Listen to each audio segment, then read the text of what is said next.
여러분, 질문 하나 드릴까요? 우리가 인생을 살다 보면 전혀 예상하지 못하는 다급한 일들을 만나게 됩니다. 내 상황에서 일어날 수도 있고 가족들 중에서도 일어날 수가 있고요. 또 지인들과 사람들 사이에서도 다급한 일. 어머나, 정말 이런 일들이 일어날 수가 있다는 거예요. 여러분들은 살면서 가장 다급했던 순간은 언제입니까? 당황스럽고 다급하고 이걸 어떻게 하지? 이걸 어떻게 하지? 그때 그런 상황 가운데 여러분들은 가장 먼저 어떤 행동을 취하셨습니까?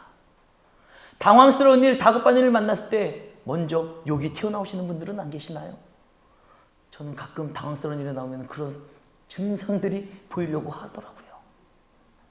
아이씨 하면서 씨가 먼저 나와요. 어떤 분들은 다급한 일을 만나면 오 주여, 다급한 일을 만나는데도 감사한 우리 권사님 짱. 하나님을 먼저 찾는 사람들도 있어요. 여러분들은 어떻습니까? 다급한 일, 힘든 일, 고통스러운 일, 갑작스러운 일, 당황스러운 일을 만났을 때 여러분들은 가장 먼저 어떤 행동을 취하시는지 한번 돌아보십시오. 한 장 넘겨주시겠어요? 여러분, 이분이 누군지 기억하시겠습니까? 그래도 우리 오순재 권사님은 기억하시는데 다른 분들도 아시나요? 이분이 누군지? 당황스럽게 일부 예배 때 우리 청년들이랑 예배 드리는데 모르더라고요. 제가 너무 당황스러운 거 이거 알아야 이게 말이 통하는데. 아무튼 이분은 한때 신바람 웃음 박사로 유명했던 고 황수관 박사님이십니다. 이분이 들려준 그의 어머니에 대한 간증, 어머니에 대한 이야기는요, 많은 사람들의 가슴을 뭉클하게 했던 간증의 이야기가 있어요. 어떤 이야기냐? 이 황수관 박사님이 어렸을 때, 돌쯤 되었을 때, 한 살 정도 되는 거죠. 돌쯤 되었을 때 홍역으로 거의 죽게 됐던 거예요. 그러자 어머니는 죽어가는 자식을 밤새 품에 안고 온몸을 주무르면서 끝까지 그 아이를 포기하지 않았습니다. 그러나 아버지는 이미 거의 죽은 아들이기에 희망이 없음을 알고 아들을 싸서 이제 산에 묻어버리려고 지게와 삽을 준비하며 이제 어머니에게, 아내에게 이렇게 이야기를 합니다. 죽은 자식 품에 안고 있으면 뭐하나? 부모보다 먼저 가는 자식은 자식도 아니야. 그러나 어머니는요, 자식을 놓을 수가 없는 거예요. 저 자식을 놓을 수가 없어요. 죽은 몸과 같은 그 아들을 여전히 품에 안고 서러움에 눈물을 뚝뚝 흘리면서 이제 홍역으로 인해 종기와 고름이 뒤덮인 그 자녀, 아이, 황수관의 그 얼굴을 이제 자신의 혀로 핥고 또 핥으면서 하나님께 이렇게 부르짖었습니다. 하나님이 살아계시다면 죽어가는 내 아들을 살려주세요. 하나님이 정말 살아계시다면 죽어가는 내 아들을 다시 일어나게 해주세요. 여러분, 얼마나 간절히 기도했겠습니까? 죽어가는 그 아들을 보며. 그러자 정말로 거짓말처럼 그 아이의 얼굴에 생기가 돌아오고 손가락이 움직이기 시작하면서 기적과 같이 살아났습니다. 할렐루야. 기적과 같이 살아났어요, 여러분. 황수관 박사는 어머니의 기도로 인해 그는 한 살 때, 돌베기 때 죽다시피 했지만 다시 살아날 수 있었다라는 이 간증을 하면서 평생을 한 감리교회의 장로님으로서 하나님을 의지하며 하나님 앞에 기도하고 사회에 여러 가지 공헌을 하며 인생을 사시다가 2012년 12월에 천국으로 갔습니다. 여러분, 이처럼 하나님은 다급할 때 부르짖는 자의 음성을 들으십니다. 아멘이십니까?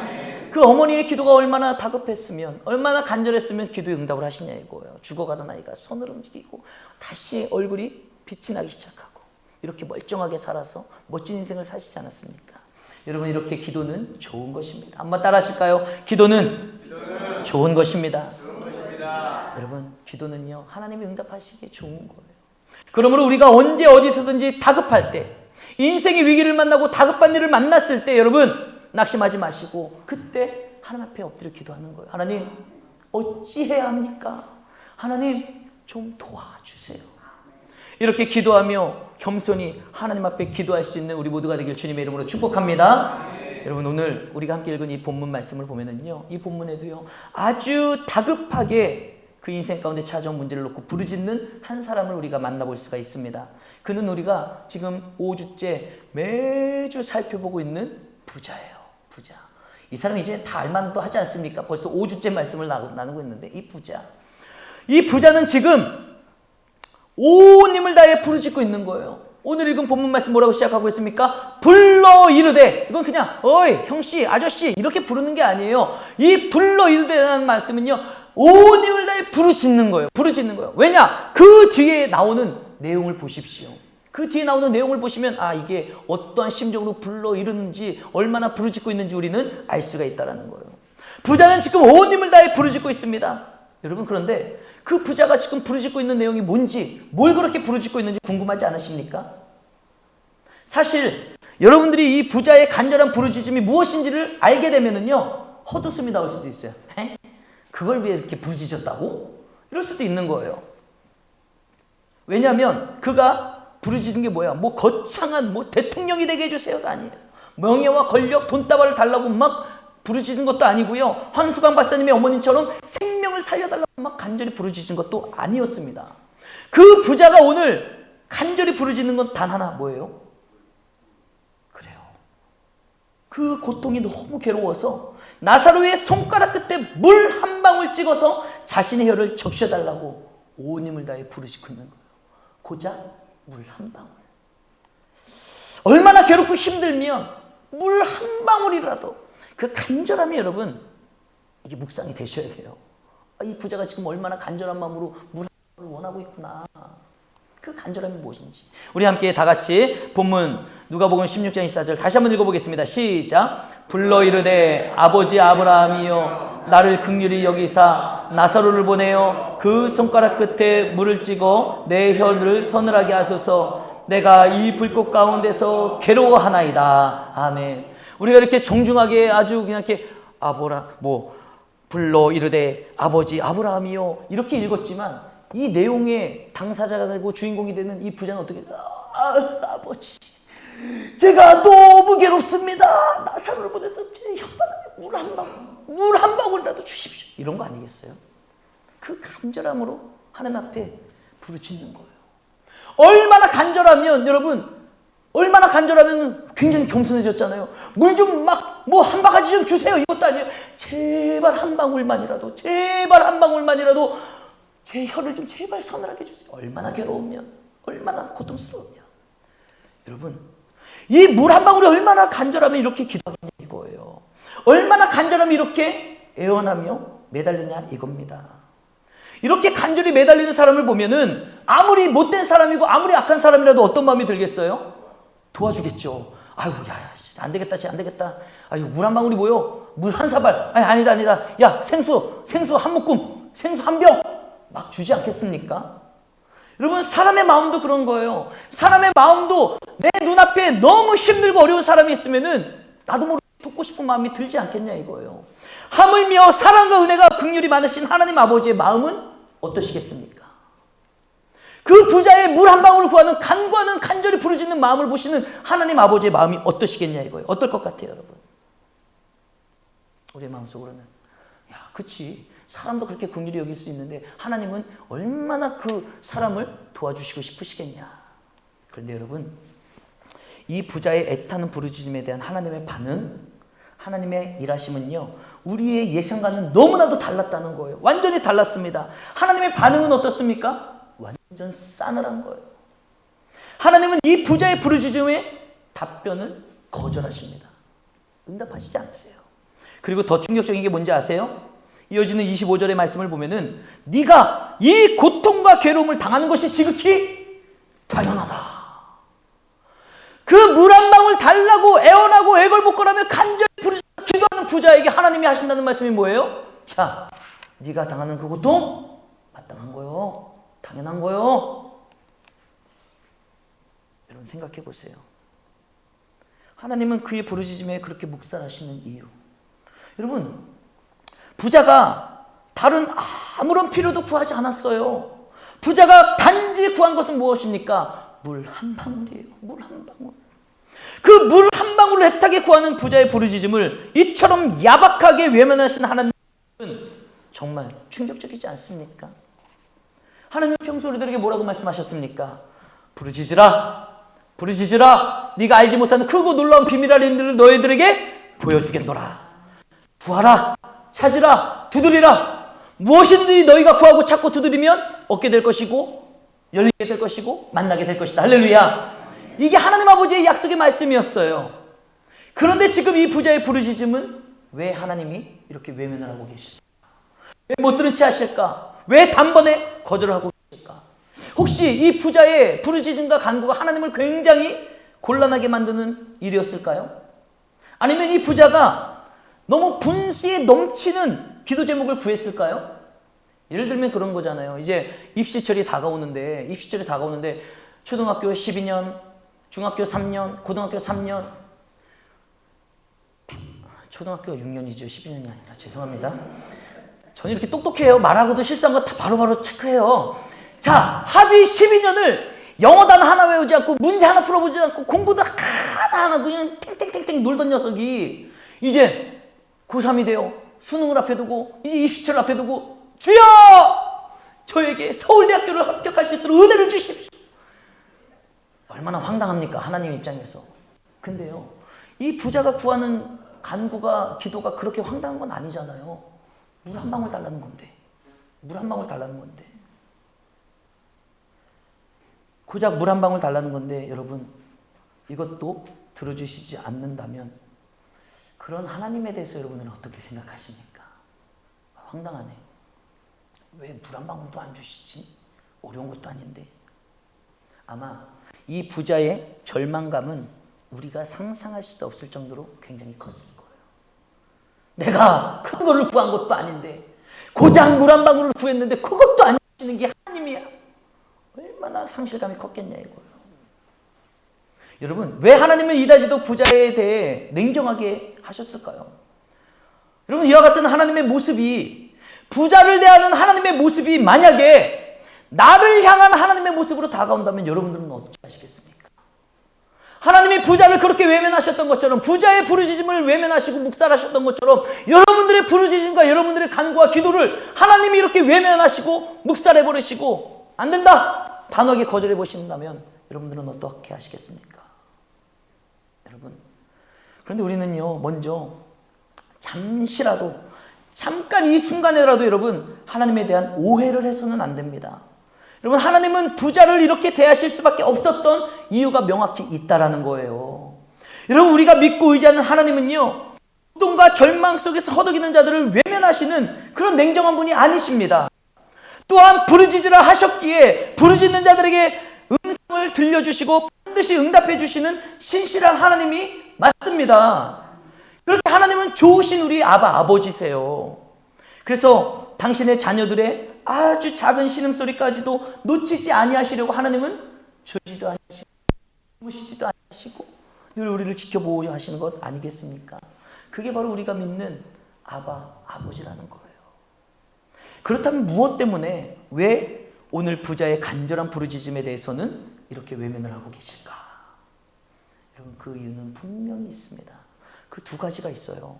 왜 기도의 응답이 없는지, 왜 외면하시고 왜 묵살하시는지, 그 두 가지 이유. 첫 번째, 우리 다 같이 한번 읽어보겠습니다. 시작. 부르짖는 장소가 잘못되었기 때문입니다. 여러분, 이 부자가 부르짖고 간구하며 기도하며 나아가는 그 장소가 어디예요? 지옥이에요, 여러분. 부르짖는 장소가 잘못됐기 때문에 하나님이 응답하실 수가 없어요. 여러분, 지금 그 부자가 음부에서, 지옥 한가운데에서 하나님한테 부르짖고 있으니 그게 응답이 될 떡이 있습니까? 여러분, 기억하십시오. 지옥은요, 우리가 지난주에도 지옥에 대한 말씀 나눴죠. 지옥은 어떤 곳이에요? 부르짖는 장소가 아닙니다. 지옥은요, 응답받을 수 있는 장소도 아니에요. 지옥은 그 어떤 부르짖음도 외면당할 수밖에 없는 형벌의 장소입니다. 벌받는 장소이지, 형벌의 장소이지, 영원한 고통이 있는 장소이지, 그곳이 기도하는 곳이고 그곳이 기도의 응답이 있고 하나님의 은혜를 구하는 장소가 절대로 아니라는 거예요. 지옥에서는요, 물 한 방울이 아니라 물 한 방울에 0.000000001 방울도 응답이 될 수가 없는 곳, 들어줄 수가 없는 곳, 그곳이 바로 지옥입니다. 그러므로 하나님은 여러분 기억하십시오. 그 부자의 절망적인 그 순간을 외면하신 게 아니에요. 하나님이 외면하신 것은 바로 그 부자가 있는 지옥이었기 때문에, 지옥의 형벌의 장소였기 때문에 그의 기도에 응답을 하실 수가 없는 것입니다. 우리는 이 사실을 절대로 놓쳐서는 안 되는 거예요. 사랑하는 성도 여러분, 반드시 기억하십시오. 지옥은 물 한 방울의 자비도 없는 곳이 바로 지옥이고요. 그 어떠한 긍휼과 은혜도 존재하지 않는 곳이 여러분 처절한 지옥입니다. 그래서 그 지옥은요, 어떠한 간절한 울음과 부르짖음도 소용없는 곳이 바로 지옥이에요. 자, 두 번째, 그러면 하나님이 기도의 응답을 안 하신 이유 뭘까? 우리 다 같이 한번 읽어보겠습니다. 시작. 자, 힘이 없어요. 지웅 얘기하니까 또 쫄리세요? 쫄지 마세요. 우리는 천국 가면 되잖아요. 쫄지 마시고 우리 힘차게 다시 한번 읽겠습니다. 시작. 부르짖는 사람이 잘못되었기 때문입니다. 부자가 부르짖는 곳이 지옥이라는 게 먼저 잘못됐고요. 두 번째는 뭐가 잘못됐기 때문에 기도 응답이 없어요? 부르짖는 그 사람 자체가 잘못됐기 때문에 응답이 없는 거예요. 여러분, 지금 부르짖고 있는 사람이 누굽니까? 부자입니다. 그 부자가 어떤 사람입니까? 그는요, 이 땅에서 세상의 향락에 푹 빠져 살던 사람이에요. 그는 이 세상에서 날마다 무엇을 즐겼습니까? 파티를 즐겼잖아요. 호화롭게, 호사롭게 먹고 마시고 그 일에 푹 빠졌던 사람이 부자입니다. 그래서 그는요, 하나님을 거부하고 하나님을 외면했던 사람이 바로 부자예요. 부자, 돈 많아, 좋은 집, 좋은 차, 좋은 친구들, 차고 넘는데 뭐가 필요해? 그게 부자예요. 부자가 그렇게 이 세상에서 그렇게 살았던 거예요. 성경이 우리가 누가복음 16장 19절부터 우리가 계속 말씀을 보잖아요. 이 부자 이야기를 보면 부자가 어떤 사람이었는지 본문에 나와 있지 않습니까? 그래서 그는 사는 삶에 아쉬움이 없어요. 부족함이 없었습니다. 그러다 보니 하나님이 필요가 없어요. 그래서 그는 하나님을 거부했고 하나님을 외면했던 사람이 바로 그 부자라는 거예요. 그런데 그는 분명 이 땅에서 살아있는 동안에 죽기 전에 예수님에 대한 복음, 하나님에 대한 이야기를 들었을까요? 못 들었을까요? 분명히 들었습니다. 왜냐하면 부자가 지난번에도 말씀드렸잖아요. 이 지옥에 가고 나니 왜 난리가 났거든. 이곳에 우리 식구들, 부모들, 가족들 오면 안 되게 생겼거든. 그러니까 뭐라고 얘기해요? 저 좀 보내주세요. 보내서 우리 식구들 이곳에 못 오게 제가 가서 말 좀 할게요. 그랬더니 하나님 뭐라고 말씀하십니까? 아니, 괜찮아. 네가 그렇게 안 해도 돼. 이미 그 세상에 선지자들도 있고 사람들이 많이 있어. 복음을 전하고 있어. 네가 안 가도 돼. 여러분, 이것은 무엇입니까? 부자가 살아있는 동안에도 선지자가 있었고 복음을 전하는 자들이, 그리스도인들이 있었다는 것입니다. 부자도 놀고 먹고 마시고 즐기는 인생 가운데 분명 누군가는 그에게 하나님에 대한 이야기를 전했고 복음에 대한, 예수 그리스도에 대한 이야기를 전했다라는 거예요. 그러나 그는 그 영접할 수 있는 기회가 많았음에도 불구하고 다 거절한 거죠. 예수님을 영접하고 하나님의 자녀로 거듭날 수 있는 기회가 있었음에도 불구하고 그는 스스로 외면을 하고 스스로 다 걷어차버리고 만 것입니다. 그는 하나님의 자녀가 되는 일에 관심이 없었던 거예요. 왜냐? 이 세상이 즐겁거든. 부족한 게 없거든. 아쉬운 게 없거든. 오늘날 그렇게 살아가는 사람들 너무나도 많지 않습니까? 이 세상이 먹고 즐기고 놀고 살아가는 게 너무 재밌고 즐겁고 행복하고 부족한 게 없어서 굳이 하나님이 왜 필요한지를 모르는 사람들이 너무나도 많다는 거예요. 이 부자 같은 사람들, 너무나도 안타까운 사람들이 많이 있다는 것입니다. 그렇게 부자는요, 하나님의 자녀가 되는 일에 관심이 없었습니다.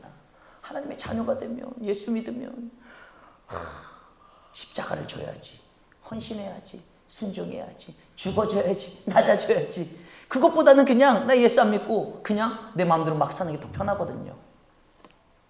그의 관심은 오직 뭐예요? 먹고 마시며 호화롭게 오늘을 즐기는 것뿐. 그게 그 부자의 관심사였어요. 결국 부자는요, 하나님의 자녀가 될 수 있는 기회를 다 놓쳐버린 채 이 세상을 떠나고 맙니다. 죽어버리고 마는 거예요. 그리고 하나님의 자녀가 아닌 채 지옥에 떨어져 버리고 마는 것이죠. 여러분, 하나님께서 부자의 부르짖음을 외면하신 이유를 이제 아시겠습니까? 이제 좀 이해가 되십니까? 왜 하나님이 사랑과 긍휼이 많으시다고 하시면서 왜 부자의 그 간절한 물 한 방울의 간구를 들어주시지 않으셨을까? 한마디로 말하면 뭐예요? 그는 하나님의 자녀가 아니었기 때문에. 그래서 하나님은 그의 간절한 부르짖음에 응답하시지 않으셨던 겁니다. 여러분, 이것이 그 인생의, 그 부자의 인생의 결론이라는 거예요. 그의 결론, 그 인생의 결론. 여러분, 하나님은 당신의 자녀가 아닌 자들의 부르짖음에 절대로 들어주시지 않고 응답하시지 않습니다. 이걸 아셔야 돼요. 하나님은 오직 예수 그리스도를 구주로 영접하고 주의 보혈로 구원받은 하나님의 자녀들의 부르짖음에 응답하신다는 거예요. 이 성경에 기록되어 있는 약속, 부르짖으라, 구하라, 찾으리라, 얻을 것이다, 열릴 것이다. 그 약속은요, 하나님을 믿는 사람들, 하나님의 자녀들에게 주신 약속이지, 하나님 믿지 않고 예수 그리스도 영접하지 아니하고 그냥 세상에서 살아가는 자들에게 주신 약속의 말씀이 아니라는 거예요. 여러분, 우리가 교회 다닌다고 다 하나님의 자녀다라는 착각을 하지 마시기를 바랍니다. 저는 설교를 하며 이 이야기를 엄청 많이 강조했어요, 여태까지도. 여러분들이 지금 다 똑같이 교회 나와 앉아 예배 드린다고 해서 여러분 모두가 다 하나님의 자녀라고 착각하시면 안 된다는 거예요. 하나 예를 들어 설명해 볼까요? 여러분 하숙집 아시나요? 하숙집? 모르시나요?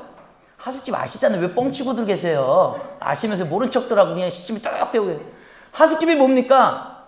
내가 돈을 내고 그 집에 얹혀 살면서 밥도 얻어먹고 같은 지붕 아래 사는 게 하숙집이잖아요. 우리 뭐 대학생들, 젊은 사람들이 학교 근처에서 그렇게 살잖아요. 근데 여러분 하숙집에 주인이 있어. 그리고 주인의 아들, 딸이 있고 하숙생들이 있어. 근데 그들이 다 같이 한 집에서 모여 살고 있어. 그러면 이 학생들도 그 주인의 자식들이 맞습니까? 아니죠.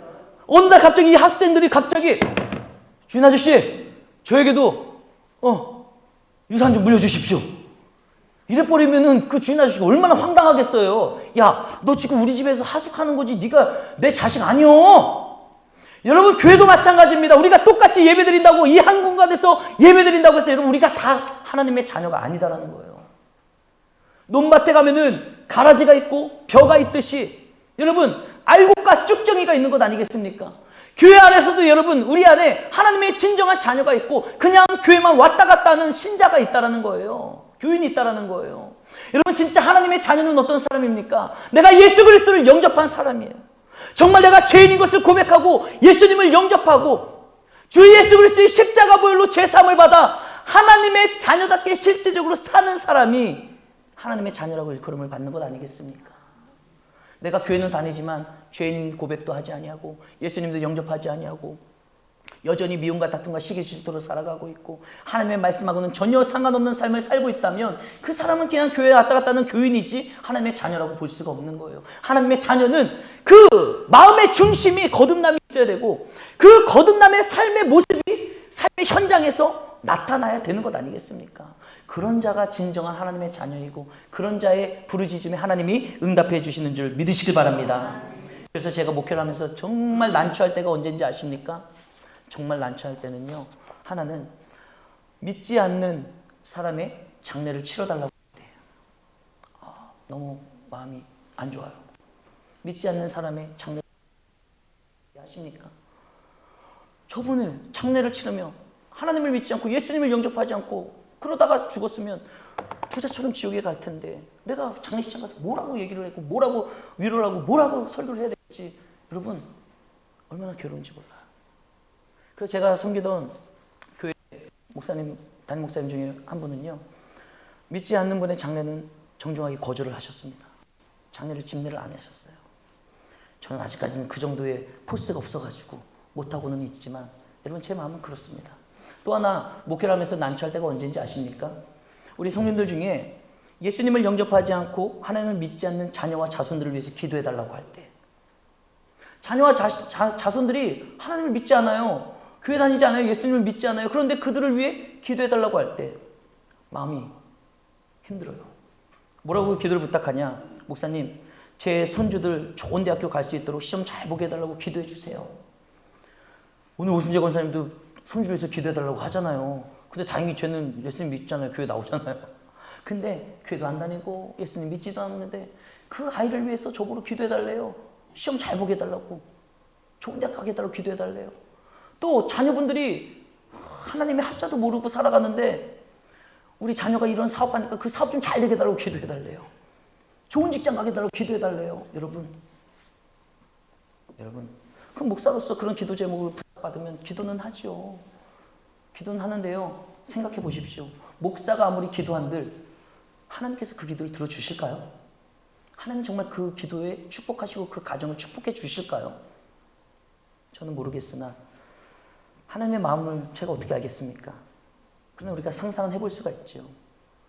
저도 안타까운 마음에 그런 기도 제목을 부탁받으면 저는 이렇게 기도합니다. 하나님, 자녀들의 세상 성공을 위해서 기도하기보다 먼저 자녀들의 구원을 위해 기도하는 기도의 부모가 되게 하여 주시옵소서. 저는 그 기도 제목을 꼭 먼저 기도해요. 하나님, 우리 성도님이 정말 자녀들의 세상 성공을 위해서만 저렇게 기도할 것이 아니라 하나님, 자녀의 구원을 위해 기도하게 하여 주시옵소서. 부모의 심정은 이해가 되죠. 저도 부모인데요. 자녀들의 잘 되길 바라는 마음은 이해가 됩니다. 100% 이해가 되지만 여러분, 정말 자녀들의 구원이 먼저지 자녀들의 직장과 사업과 좋은 대학 가는 게 먼저가 아니라는 것을 반드시 깨닫는 우리 성도님들이 되기를 주님 이름으로 축복합니다. 여러분 잊지 마십시오. 하나님은 오직 예수 그리스도의 피로 구원받은 하나님의 자녀들의 부르짖음에만 응답을 하신다는 사실이에요. 그래서 하나님께서 이 부자의 기도를 외면하신 것은 이렇게 명확한 이유가 있습니다. 그러므로 하나님께서 오늘 저를 통해 이 강단을 통해 여러분들에게 말씀을 전하시는 목적 또한 분명한 것 아니겠습니까? 여러분, 천국과 지옥은요, 우리가 부르짖는 것이 필요가 없는 곳이기 때문에 우리가 이 세상에서의 삶을 마무리하기 전에 지금 이 땅에서 부르짖으라는 하나님의 음성인 줄 믿으시길 바랍니다. 또한 우리가 부르짖는 자로 살아가는 것이 먼저가 아니라 뭐가 먼저예요? 내가 하나님의 자녀로 거듭나는 게 먼저라는 거예요. 그렇다면 여러분, 우리가 이 땅 가운데 하나님의 자녀로 거듭나 천국 백성이 되고 하나님의 자녀가 되고 우리가 이 땅 가운데 살아가면서 부르짖어야 될 가장 첫 번째 부르짖음이 뭘까요? 여러 가지 부르짖어야 될 기도 제목은 많겠지만 우리가 부르짖어야 될 첫 번째 기도 제목은 뭐냐? 내 사랑하는 가족과 지인들이 오늘 이 말씀의 부자처럼 지옥에 떨어져 처절한 절망 속에서 영원히 살지 않도록 그들의 영혼권을 위해서 우리는 먼저 부르짖어야 되는 거예요. 여러분 생각해 보십시오. 눈에 넣어도 아프지 않을 자녀들이, 내 생명보다도 귀한 자녀들이 지옥에 떨어져 물 한 방울만 찍어달라고 애원하는 모습을 여러분들 보실 수 있겠습니까? 여러분들이 살아있는 동안 여러분들의 자녀와 지인들을 구원의 길로 인도하지 못해서 여러분들은 천국에 있고 여러분들의 자녀들이 그 지옥불에서 오늘 부자처럼 하나님, 우리 엄마를 통해 우리 아빠를 통해 저 물 한 방울만 찍어주세요. 찍어주세요. 여러분 그 모습을 정말 보실 수 있겠냐 이거예요. 아무리 내 사랑하는 자녀가 지옥에서 허덕이며 간절히 고통을 호소한다 할지라도 지옥에 간 이상 내가 아무리 부모라 할지라도 그 자녀를 더 이상은 도울 수도 어떻게 할 수도 해결할 수도 없는 것입니다. 그러므로 우리는 내 자녀들이 지옥불에 떨어지기 전에 오늘 복음을 전하고 하나님을 알게 하고 믿게 하고 구원의 길로 인도해야 되는 것 아니겠습니까? 또 여러분들이 함께 생활하면서 만나는 지인들, 친구들 있지 않습니까? 그 친구들을 만나고 지인들을 만나면서 카페에 가서 시원하게 앉아서 맛있는 음료수를 마시면서 하하호호 이야기를 나누던 지인들, 때로는 음식점에 가서 맛있는 음식을 나눠 먹고 때로는 야외에 놀러 가서 바람도 쐈던 그 지인들, 친구들, 아는 사람들, 그들이 만약에 지옥에 오늘 떨어져서 괴로워하고 있다고 생각해 보십시오. 오늘 이 말씀의 부자처럼 괴로워하고 있다면 여러분들은 그 지인들과 친구들을 보면서 괜찮으시겠습니까? 아니 뭐 내 새끼들도 아닌데 괜찮으시겠습니까? 그 지인들이 지옥에 떨어져서 허덕이는 모습을 상상하면서도 괜찮다라면 여러분, 정말 여러분들은 나쁜 사람들입니다. 정말 나쁜 사람이죠. 나는 아멘, 할렐루야, 뭐 하나님 믿습니다. 나는 천국 가고 나는 하하호 같이 먹고 놀고 즐기던 사람들 지옥에 가도 괜찮다? 여러분 얼마나 나쁜 사람들입니까? 적용을 위한 묵상의 질문입니다. 우리 다 같이 함께 읽겠습니다. 시작. 내가 영혼을 여러분, 우리가 새생명 축제를 선포하고 한 달 동안 우리가 말씀을 듣고 있지요. 오늘도 변함없이 우리는 또 생각해 보는 거예요. 내가 영혼권을 위해 간절히 부르짖어야 될 사람은 누구인가? 여러분들이 하나님 아버지께로 인도해야 될 사람은 누구입니까? 그들이 지옥에 떨어지고 나면 여러분, 우리는 더 이상 그들을 도울 수가 없는 거예요. 이제 그들의 구원을 위해 하나님 앞에 간절히 부르짖고 그들의 구원을 위해 할 수 있는 최선으로 그들을 하나님 아버지께로 인도해야 되는 것 아니겠습니까? 오늘 여러분들에게 나눠드린 이 새생명 축제 전도 대상자 작성 용지, 어떤 분들은 이걸 받으시면서 우리 목사님이 부담스럽게 자꾸 이런 거 적어내라고 그래 이럴 수도 있어요. 여러분 그러나 우리는 처음에 말씀드리는 것처럼 하나님 이 빈자리를 채워주세요. 이 개념이 아니에요. 정말 내가 사랑하는 자녀들과 가족들, 이웃들과 지인들과 친지들 그 영혼이 구원을 받는 것이, 지옥에 떨어지지 않는 것이, 천국에서 영원한 생명을 누리는 것이 여러분 우리의 삶의 신앙의 목적이 되어야 됩니다. 이 새생명 축제도 마찬가지예요. 한 성도가 한 영을 주님께로, 여러분 우리 교회로가 아니라 주님께로 인도하는 것이 우리들의 사명인 줄 믿으시길 바랍니다. 그래서 우리는 이 용지에 이름을 적는 거예요. 멀리 있어도, 저 멀리에 있어도, 또 가까이 있는 지인들도, 친구들도, 같이 사는 가족들도 하나님을 믿지 않고 예수님을 믿지 않는 자들이 있다면 그 이름을 적는 거예요. 기도 제목으로 삼는 거예요. 그리고 그들을 새생명 축제를 통해 하나님 앞으로 인도해 나아갈 수 있도록 우리가 몸부림쳐야 되는 것 아니겠습니까? 이 시간에 우리가 오늘은 2번 기도를 할 거예요. 2번 기도를 할 건데요. 첫 번째는 우리가 이렇게 기도합시다. 여러분 이 용지를 어렵지 않으면 좀 꺼내놓고 좀 붙잡고 기도했으면 좋겠어요. 하나님, 제가 정말 예수님처럼 적극적으로 전도 대상자를 찾기를 원합니다. 제가 이 용지에 이름을 적고 그 영혼의 구원을 위해 기도하며 하나님께로 인도하기를 소망합니다. 하나님, 제가 누구를 전도해야 될까요? 내가 누구를 인도해야 될까요? 정말 내가 사랑하는 사람들이 그 지옥에서 부자처럼 애걸복걸하고 있다면 제가 어떻게 참겠습니까?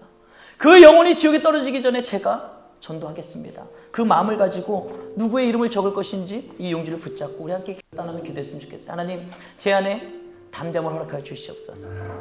오늘 1부 예배를 드리면서 릴레이 기도 인도자가 김예지 청년이었어요. 김예지 청년.